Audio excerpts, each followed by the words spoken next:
The stars are right, and that means it's time for another episode of The Whisper in Darkness.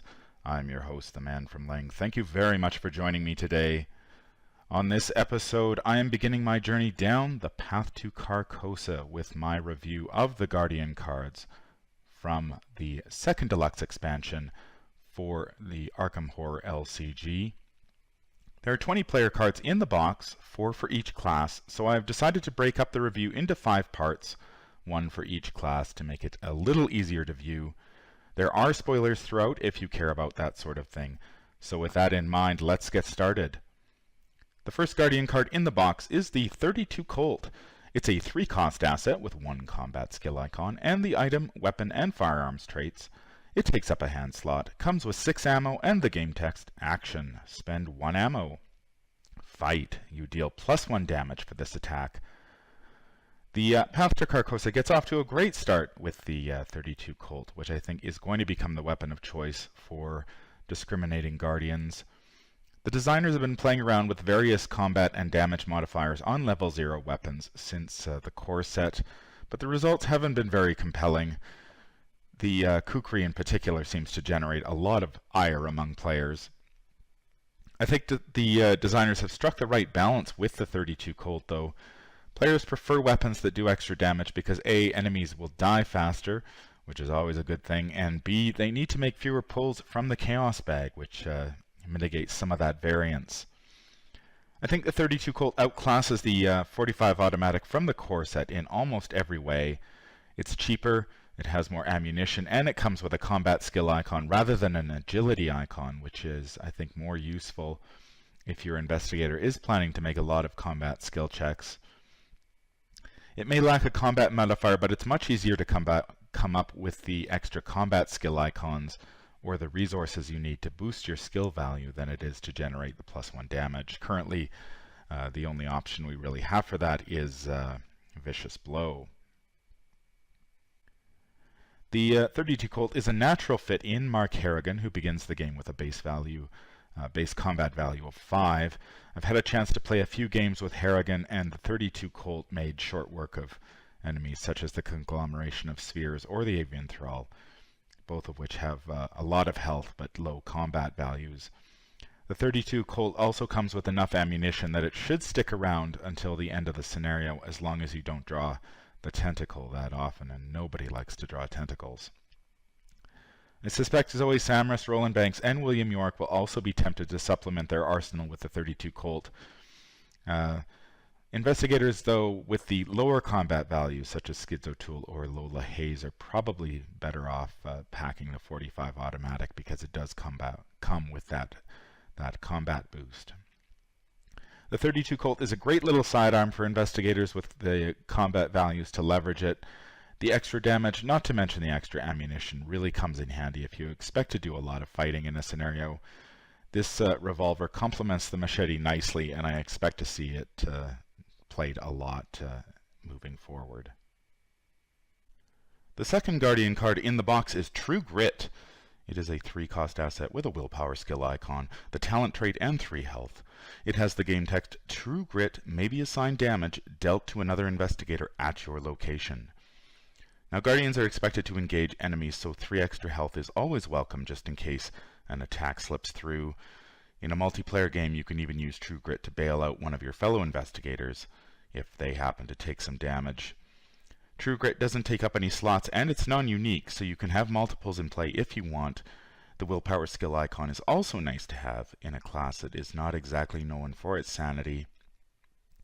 If you don't need the health, you can always pitch this one to one of the many willpower tests the encounter deck will likely throw at you over the course of a scenario.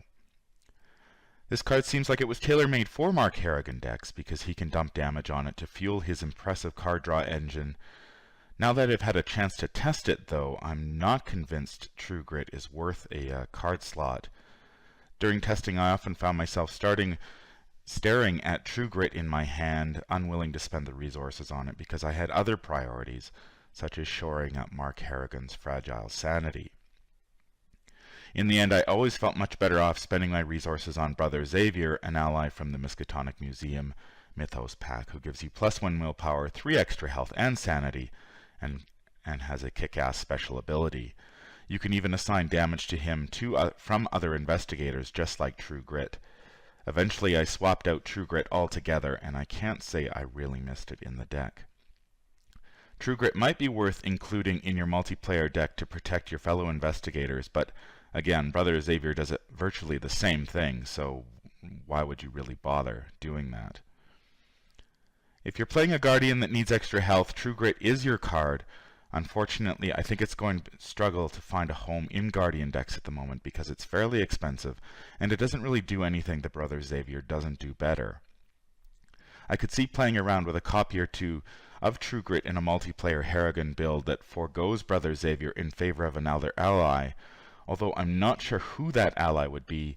Harrigan really needs the sanity, and Beat Cop and Guard Dog don't quite cut it.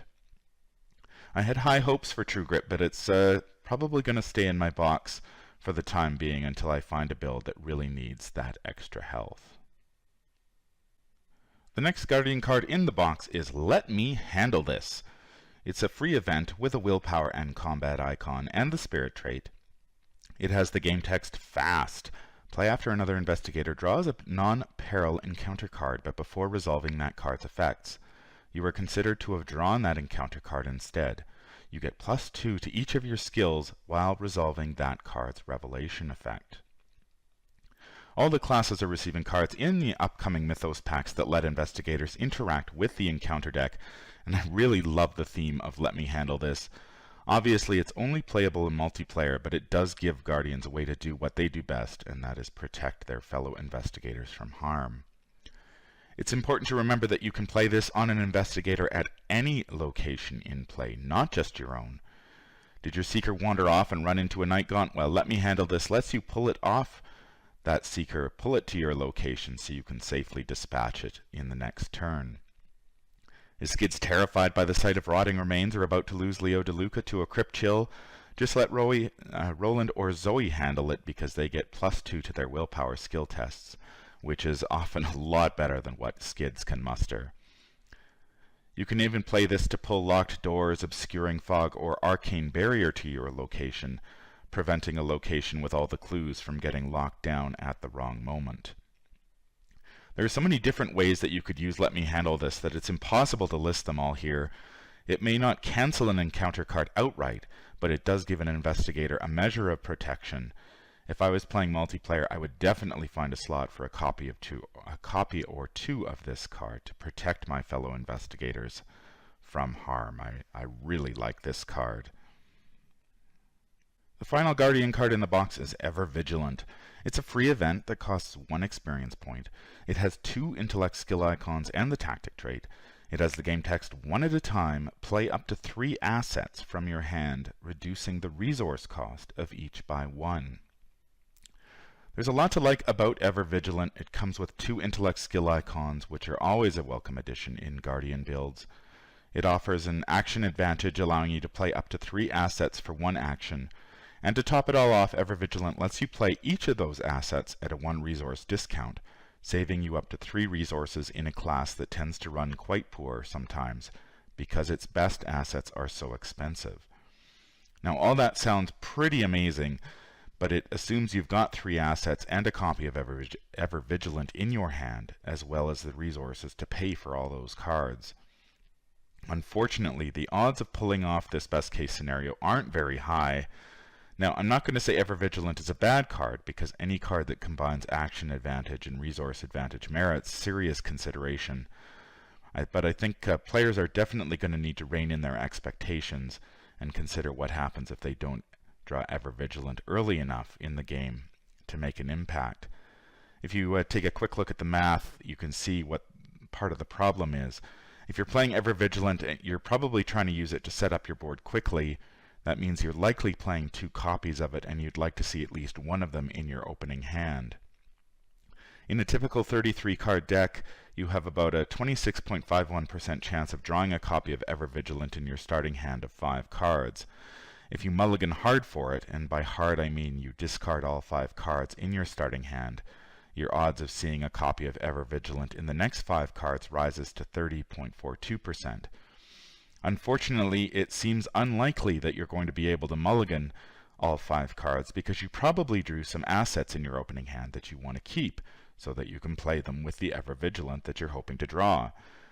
Drawing one or both of your weaknesses will tip the odds slightly in your favor, but the fact of the matter is, in 7 out of 10 games, you're not going to see Ever Vigilant in your opening hand. I don't really like those odds, but you might draw it early enough to make a difference. I don't think you can afford to waste too much tempo, though, waiting for it to show up in your hand. That begs the question, how many resources do you need to save to make Ever Vigilant worth playing? Is 1 enough? Maybe 2? I feel like my threshold is at least 2. Saving 1 resource doesn't seem like enough to justify playing this card. I suspect that more often than not, I'm going to end up pitching this to a skill test toward the end of a scenario for its intellect skill icons. In that case, I think evidence works just as well. It doesn't cost any experience, and it can help you also grab a clue in a pinch. I've been playing a lot of Guardian lately, and I've never felt the need to upgrade to Ever Vigilant. That said, I was packing 2 copies of I've Had Worse, which can provide a huge influx of resources in addition to preventing damage and horror. Personally, I'd much rather save my experience so I can pick up a copy of I've Had Worse rather than spend it on Ever Vigilant. It's worth noting that Skids O'Toole and William York can also purchase Ever Vigilant. Assets in the Survivor class are cheaper than their Guardian or Rogue counterparts, and York is all about the assets, so perhaps he can put this card to good use. I really want to like Ever Vigilant because it has the potential to spark an explosive opening turn. However, my gut tells me I'm going to find this card to be inconsistent, underwhelming, and ultimately frustrating, because more often than not it will fail to live up to that potential. This is one of those cards I'm going to need to play with a little bit more before I'm ready to pass judgment. Well, that's my look at the Guardian cards in the Path to Carcosa Deluxe expansion. I think there's a nice group of cards here. The 32 Colt is a great addition to the Guardian's arsenal, especially if you're playing a lot of Mark Harrigan. True Grit, I've had a chance to play with it, and it ultimately didn't make the cut in my deck. Perhaps your experience will differ. Let Me Handle This is very thematic, but it's strictly a multiplayer card. But if you do play a lot of multiplayer, I would certainly consider packing a copy or 2 of that. And Ever Vigilant, that's the card I'm going to have to play with. I'm going to need to try it. You really need to see it as early as possible if you want to try to save those 3 resources, and I'm just not sure how likely that will happen. Those are the Guardian cards. I will be back with the Seeker cards in the next review. That's going to do it for me today. If you enjoyed this review, I'd appreciate it if you could leave me a thumbs up. It helps out the channel a great deal. Do you agree or disagree with my look at the cards? Please leave a comment down below. Make sure you hit that subscribe button to be notified of when I release future content. If you'd like to reach me, I can be reached at manfromlang@gmail.com. I'm also on Twitter at manfromlang. Until the stars are right, keep your shotgun close and your elder sign closer. Take care out there, and happy investigating.